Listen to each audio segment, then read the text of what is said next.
Daniel Gall, bonjour, Boker Tov.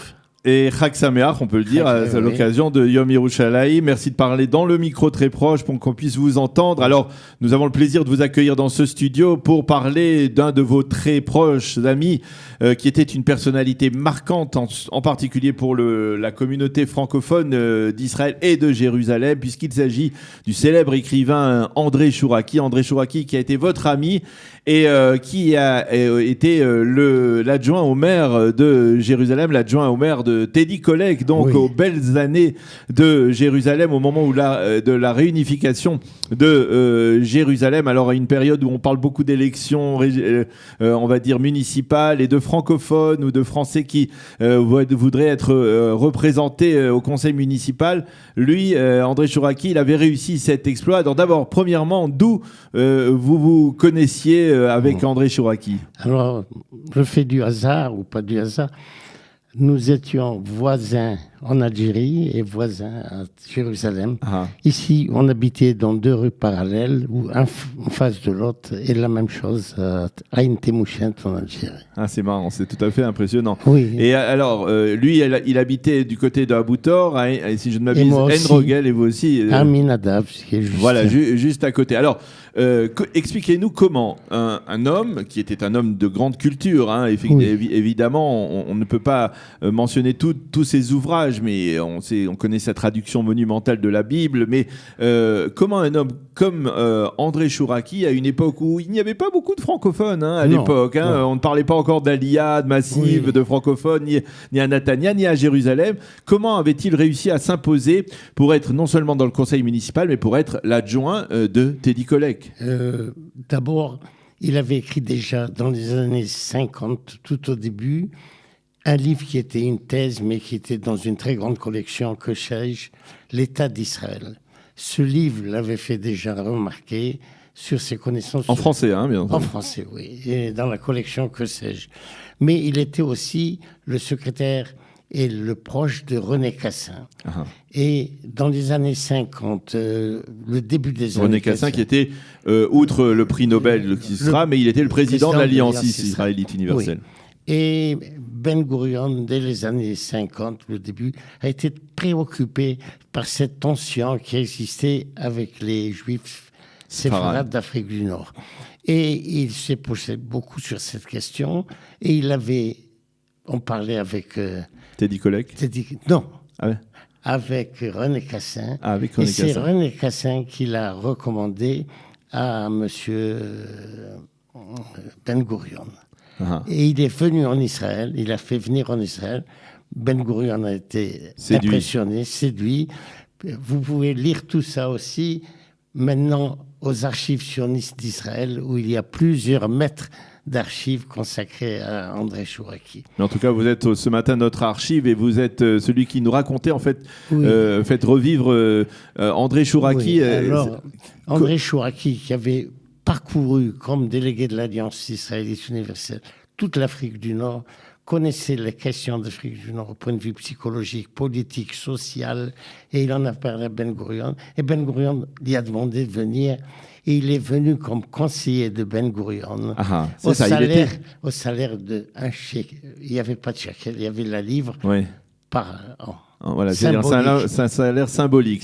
Et donc, c'est probablement, alors dites-moi si je me trompe, c'est en étant dans la compagnie de Ben Gurion qu'il a connu Teddy Kollek, qui était aussi, lui, l'un des conseillers de Ben Gurion, avec le regretté aussi président Yitzhak Navon. Voilà, c'était une troïka, pour ainsi dire. Et c'est avec cette amitié, avec Teddy Kollek et cette coopération que Teddy Kollek, lorsqu'il a été en 1965 par Ben Gurion proposé comme maire de Jérusalem, il a suggéré d'être candidat, c'est là que Ben Gurion, surtout Teddy Kollek, a demandé à André Chouraki de joindre. Et là, il faut le reconnaître.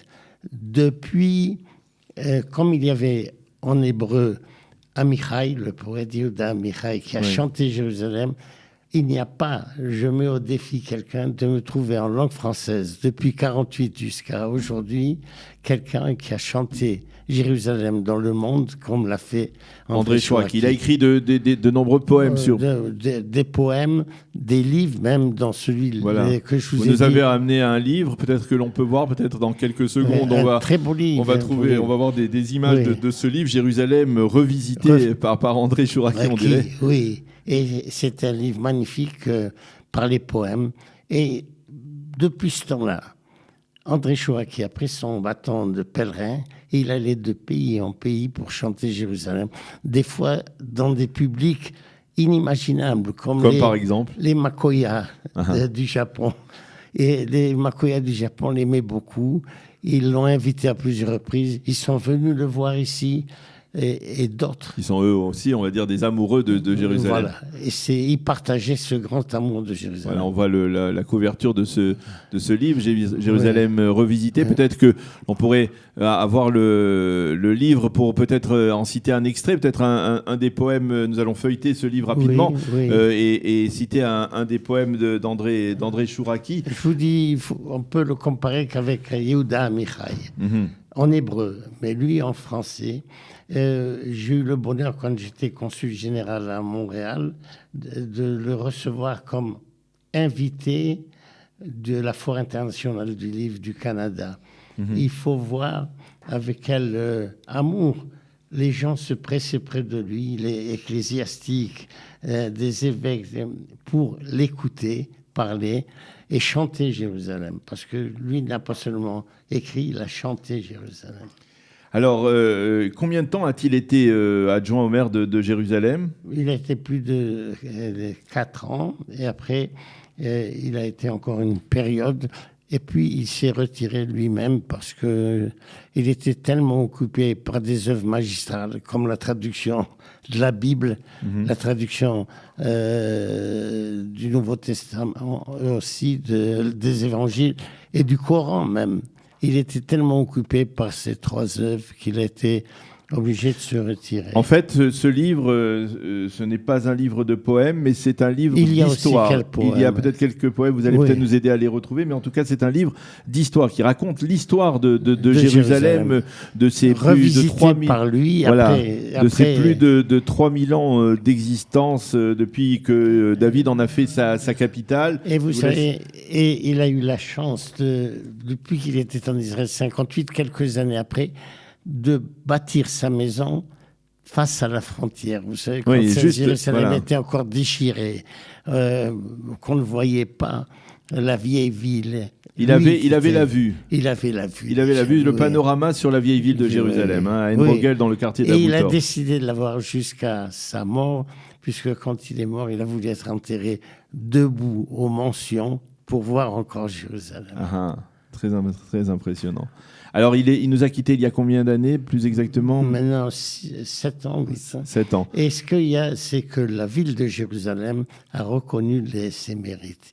Il est Yakir Yerushalayim, c'est-à-dire un des citoyens d'honneur de Jérusalem. Distingué de Jérusalem. Et puis maintenant, on a trouvé finalement un endroit à lui consacrer, une place pas trop loin d'où il habitait, dans le quartier de Talpiot, pas loin où c'est en train de se construire le centre du judaïsme tunisien à Jérusalem. Une réplique de la Griba, pas loin, une place qui portera le nom d'André Chouraqui. Elle est déjà désignée, il ne reste plus qu'à faire la cérémonie officielle. En fait, d'une certaine manière, c'était à la fois le porte-drapeau, on va dire, de la culture séfarade et à la fois le porte-parole de la culture francophone. Oui, les deux. Mais il a su conjuguer les deux avec beaucoup de talent, puisque c'était un poète, un écrivain de grande classe. Eh bien, merci beaucoup Daniel Gad. Je rappelle que vous avez été ambassadeur, consul général d'Israël à Montréal, ambassadeur, et que vous êtes donc un ami d'enfance d'André Chouraqui. Bien que nous avions 20 ans de différence, mais on a aussi des liens familiaux, puisque c'est son grand-père qui a adopté mon père à venir depuis la Pologne en Algérie. Oh là là, ça fait très proche, voilà. Ça fait très proche. Merci beaucoup d'avoir été avec nous, d'être venu témoigner donc de votre ami André Chouraki à l'occasion de ce 51e anniversaire de la réunification de Jérusalem. Je pense que c'est un bon exemple à suivre pour ceux qui souhaitent s'engager, on va dire, dans la politique et aujourd'hui essayer d'influer sur le public, dans la politique, on va dire même municipale à l'occasion des prochaines élections.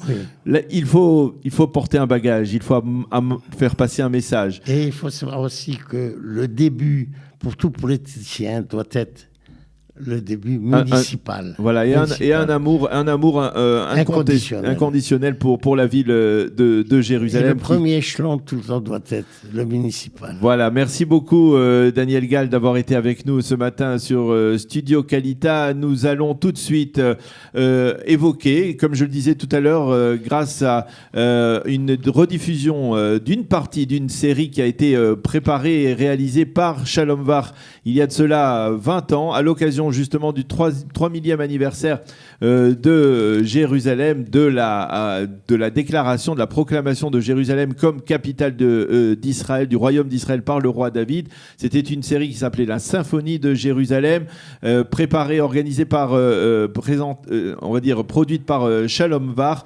avec des portraits de personnages de Jérusalem. Et nous allons parler dans quelques instants donc d'Eliezer Ben Yehuda, qui habitait il y a à quelques mètres d'ici, à la rue Éthiopia. Eliezer Ben Yehuda, qui est, on va dire, le rénovateur de la langue hébraïque moderne.